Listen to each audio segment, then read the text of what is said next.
Okay nice.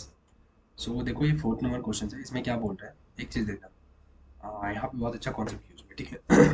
ये बोल रहा है if two straight lines whose directions cosines are given by the relations this and this, okay. तो क्या है भाई, दो लाइन है, ठीक है। एक लाइन, दो लाइन, जैसा भी है, ऐसा है, कैसा भी है नहीं पता। अब इनका डायरेक्शन कोसाइन, ठीक है। पिछले क्वेश्चन में हमने किया था डायरेक्शन कोसाइन से रिलेटेड। अच्छा, डायरेक्शन रेशियो था, ओके। ओके, याद रखना, वो डायरेक्शन रेशियो था, ये डायरेक्शन कोसाइन, ठीक है। तो यहाँ पे बोल रहा है कि भैया देखो डायरेक्शन कोसाइन उसका जो है वो ऐसे है और ऐसे है, ठीक है। अब बोला कि वो जो लाइन है, those two straight lines whose direction cosine are this and this are parallel, वो दोनों लाइन क्या है, आर पैरेलल, मतलब दोनों लाइन पैरेलल, पैरेलल का मतलब ऐसे और ऐसे दोनों लाइन, ठीक है। Then the positive value of C is what, okay. C का वैल्यू निकलेगा, लेकिन हमें कौन सी वैल्यू लेनी है, पॉजिटिव वाला वैल्यू सी चूज करना है, तो कौन सा को वो बताना है, ठीक है, ओके।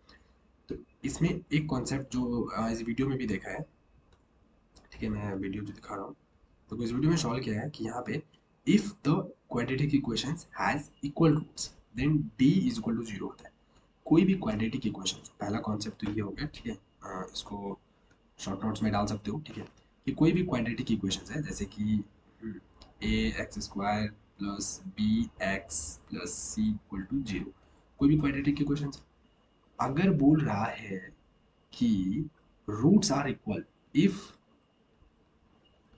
रूट्स आर इक्वल, ठीक है।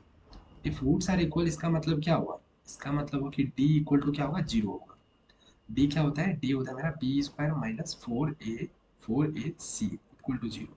बी क्या है मेरा, बी है ये वाला, B square minus four A हो गया ये, और सी हो गया ये, ठीक है। ये सबको रखने पे हमें ये मिल जाता है, ठीक है। तो इतनी सी बात अगर ये बोलता है कि रूट्स आर रियल, इसका मतलब हो गया ये चीज, ठीक है। तो बहुत अच्छे से इनको जो है अपन शॉर्ट नोट्स में डालेंगे कि भैया ऐसा होता है, ठीक है, एक चीज। अब देखो दूसरी बात, ये चीज हमें इसकी जरूरत क्यों यहाँ पे हुई ये देखेंगे आप, ठीक है। लेकिन क्वेश्चंस में देखो जब पैरेलल है दोनों, इसका मतलब ये है, देखो, ओके, दो है तो इनको इसके अंदर रखने पे यहाँ पे इन्होंने ओके क्वाड्रेटिक इक्वेशन ले लिया, ठीक है। तो जो दिया था ना इन्होंने, देखो यहाँ पे मैं सॉल्व भी नहीं करूँगा, देखो L plus M minus N equal to zero दिया है, दिया है, हाँ। क्या दिया है, एल प्लस एम, यहाँ पे देखो L plus M minus N equal to zero दिया है, और एक ये वैल्यू दिया है। तो इन्होंने क्या किया कि यहाँ पे जो सी है, कौन सी वैल्यू को रिप्लेस किया है, एन को, ठीक है। एन को क्या किया इन्होंने, L plus M minus N, तो एन इक्वल टू क्या कर लिया, एन को इधर भेजा तो एन को इधर भेजा तो क्या हो गया, प्लस एन हो गया। So plus N equal to L plus M, so N equal to M, L plus M या एम प्लस एल, इसको इक्वेशन फर्स्ट बोल दिया। अब ये n का वैल्यू जो है इक्वेशन में डाल दिया, यहाँ पे n है, देखो है ना यहाँ पे n, तो यहाँ पे डाल दिया इसने, ठीक है। यहाँ पे डाल दिया, तो यहाँ पे डाल के उसके बाद इसको सॉल्व किया, तो ये बन गया। ओपन कर लिया इन्होंने, कुछ नहीं किया, ठीक है, सब बस मल्टीप्लाई कर लिया। ये सी एल एम बन गया और सी एल स्क्वायर बन गया, है ना। C L M plus C L square equal to zero. अब ये क्या किया, एल वाले को, एल स्क्वायर को एक तरफ ले लिया, देखो एल स्क्वायर कॉमन कर लिया, तो थ्री प्लस सी बन गया, ये थ्री एल स्क्वायर और थ्री एल स्क्वायर, और यहाँ पे सी एल स्क्वायर, तो एक्स को एक तरफ ले लिया और एल स्क्वायर को कॉमन कर लिया, तो थ्री प्लस सी बन गया, प्लस ये एम स्क्वायर यहाँ पे रहने दिया और सी एल एम को लास्ट में लिख लिया, ठीक है। अब थ्री प्लस सी जो है यहाँ पे है, ठीक है, कोई दिक्कत नहीं है। अब इसको एम स्क्वायर से डिवाइड कर दिया सबको, ठीक है, इसने क्या किया, एम स्क्वायर से डिवाइड कर दिया। ये चीज़ मैं क्यों कर रहा हूँ, ये मैंने कॉमन लिया, ये मतलब जो है मैंने एन की वैल्यू इसमें डाला, और फिर मैं इसको एम स्क्वायर से डिवाइड कर रहा हूँ, ये क्यों कर रहा हूँ, क्योंकि मैं इसको चाहता हूँ कि ये जब मैं थोड़ा सॉल्व करूँ तो ये एक क्वाड्रेटिक इक्वेशन में बन जाए, एक क्वाड्रेटिक इक्वेशन का फॉर्मेट आ जाए हमें। अब वो फॉर्मेट देखो मिल गया ना, देखो ए, ये थ्री प्लस सी को ए बोल दो, ए, और ये एल प्लस एम को एक्स बोल दो, ठीक है। तो ए एक्स स्क्वायर हो गया, a x square plus b, b यहाँ पे क्या हो गया मेरा, ये सी बन गया, ठीक है, सी को बी बोल दो, B X, L L plus M को हमने एक्स बोला यहाँ पे भी, तो यहाँ पे भी जो है इसको भी एक्स ही होगा। तो a x square plus b x plus सी, और ये जो सी है कॉन्स्टेंट में होता है, तो ये कुछ भी हो सकता है, तो इसको सी समझ लो। ठीक है, तो ये क्वाड्रेटिक इक्वेशन बन गया।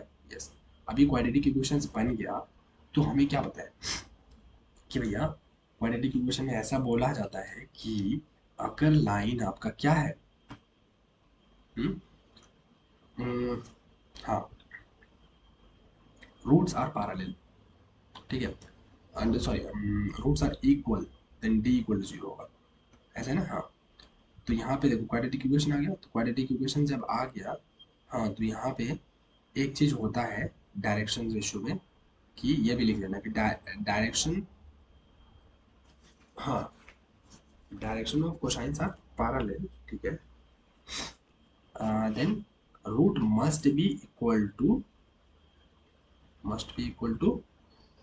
क्या, प्लस सी, और बी की वैल्यू कितनी है सी, और सी की वैल्यू कितनी है 1।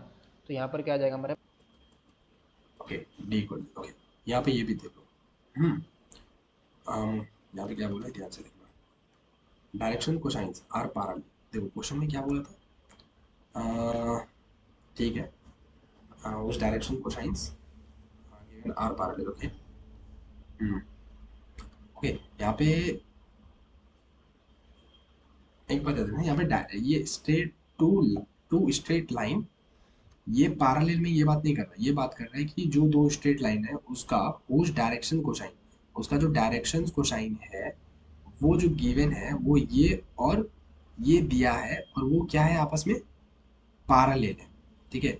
सो दूसरा कॉन्सेप्ट ये डालोगे तुम अपने शॉर्ट नोट्स में, हाँ, कि भैया देखो बात ऐसी होती है कि अगर आपके पास, हाँ,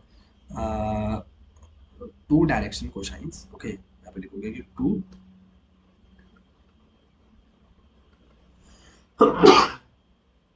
डायरेक्शन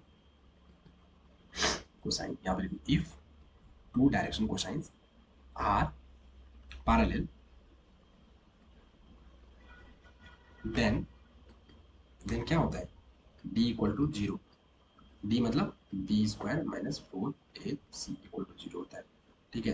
तो ये चीज लाने के लिए हमें एक क्वाड्रेटिक इक्वेशन चाहिए होगा ना, a x square plus b x plus c equal to zero, ये हमें पी यहाँ से मिल जाएगा, ठीक है, ए यहाँ से मिल जाएगा, सी यहाँ से मिल जाएगा, इसलिए उन्होंने बोला था क्वेश्चन में कि डायरेक्शन कोसाइन आर पैरेलल, ठीक है।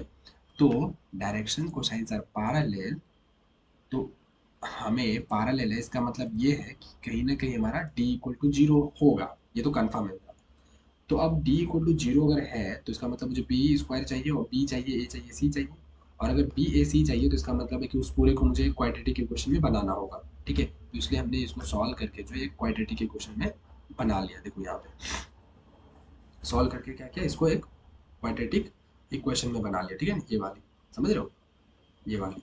अब यहाँ पे, हाँ, बी क्या है, हाँ, ए क्या है, सी क्या है, सब डाल दो, और यहाँ पे देखो सॉल्व करो, बी स्क्वायर माइनस फोर इसी करोगे, इक्वल टू जीरो करोगे, तो यहाँ से सॉल्व करने पे एक क्वाड्रेटिक इक्वेशन आ गया, सी स्क्वायर प्लस फोर सी माइनस ट्वेल्व, इसको फिर से सॉल्व करोगे क्वाड्रेटिक इक्वेशन, तो यहाँ पे सी की वैल्यूज आ जाएंगी, सी की दो वैल्यूज आएंगी, एक माइनस टू और सिक्स, और उन्होंने बोला था कि सी की पॉजिटिव वाली वैल्यू ले लिया है तो सिक्स होगा हमारा आंसर, ठीक है। तो इसलिए यहाँ पे आंसर हमारा क्या हो गया, पॉजिटिव वाला सिक्स हो गया। हाँ, अगर बोला है तो नेगेटिव तो माइनस टू का ऑप्शन वहाँ पे दे रखा होता है ऐसे करके माइनस टू, ठीक है, लेकिन यहाँ पे बोला है पॉजिटिव, तो हमारा ये होगा आंसर। समझ में आया, तो दो चीज़ कम समझ लो, अगर तुम्हें कभी क्वाड्रेटिक इक्वेशन दिया हो, ठीक है, और बोला है कि डी इक्वल टू जीरो है तो इसका मतलब समझ लो रूट्स इक्वल होंगे, और अगर वो बोला है कि रूट्स आर इक्वल इसका मतलब डी इक्वल टू जीरो होगा, ठीक है। हाँ, फिर तुम्हारे पास कोई दो डायरेक्शन कोसाइंस है और वो बोल रहा है कि दोनों डायरेक्शन कोसाइन जो है एक दूसरे के क्या है, पैरेलल है, इसका मतलब है फिर भी जो है डी इक्वल टू इसका जीरो होगा, ठीक है। और डी क्या होता है, बी स्क्वायर माइनस फोर सी होता है, तो उसके लिए हमें क्वाड्रेटिक इक्वेशन चाहिए जहाँ से मैं बी की वैल्यू, ए की वैल्यू, सी की वैल्यू क्या करूँ, कंपेयर करके वहाँ ले सकूँ, और उसकी वैल्यू यहाँ पे मैं रख सकूँ, और उसको इक्वल टू जीरो करूँगा, फिर उसको सॉल्व करूँगा, और फाइनली हमें आंसर्स मिल जाएंगे, ठीक है। समझ में आया, चलो, ये हो गया फोर्थ नंबर कंप्लीट। अब हम करेंगे fifth number questions and then will go for the next topic.